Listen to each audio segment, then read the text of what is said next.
The state legislature's decision to allow no-excuse absentee voting in the June elections is already seeing a flood of participation. Usually the state sees about 60,000 mail-in absentee ballots. This year they're already have seen 100,000 requests for mail-in ballots just last week. State Representative Jeff Bradley joining us. You and I traded texts over the issue before the vote. Are you good with it, doing it on this primary election with a large but for November? Yes, Bob. Good morning. I am excited about it because I think it'll get folks out to vote, and that's what we want. And we may see a change also in the November election as well, because we will be going back to Columbia to finish up the budget sometime in September, and we're going to probably address that at that time. Yeah. Okay. Let's talk about going back to Columbia in September, because you guys are going to have a lot of money to put in the right places. You had that big surplus that we talked about all spring, the $1.8 billion that I'm not sure where it all is now, but I'm guessing because of revenue issues it's mostly gone. But then you've got $2.7 billion coming in from the feds. Who's going to decide how to spend that, and where do you see it going? Well, you're absolutely right, Bob, that the $1.8 billion surplus has been eaten away, both from a loss of revenue and also from expenditures addressing the COVID pandemic. And so we're not nearly as confident in that number as we were in January and February.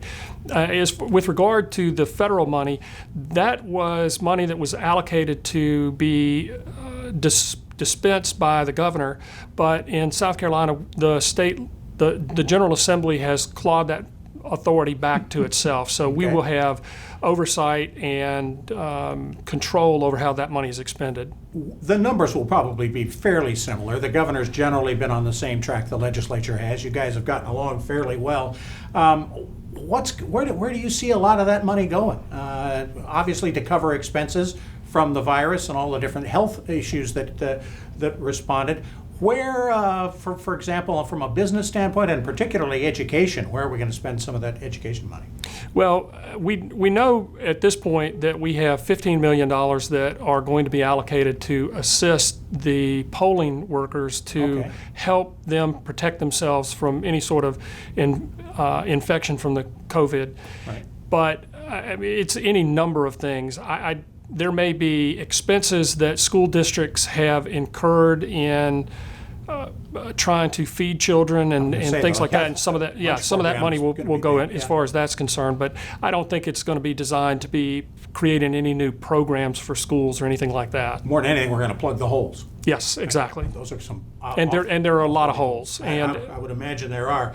Anything else you're worrying about between now and getting ready to go back in September? Well, we go back in September and we're going to address the budget. We've passed a continuing resolution this week, which basically does nothing other than allow the government to stay open and agencies to spend the way that they had been spending up until that point. So they're going to be allowed to remain open. We're going to come back after we've had a chance to evaluate our revenue situation and then make decisions on how the budget goes for the balance of the year, which would be from September until June 30th, till the 1st of July of next year. Yeah, all right, good stuff. Thank you so much, Jeff. We appreciate the update. Hilton Head State Representative Jeff Bradley. Thanks, Bob.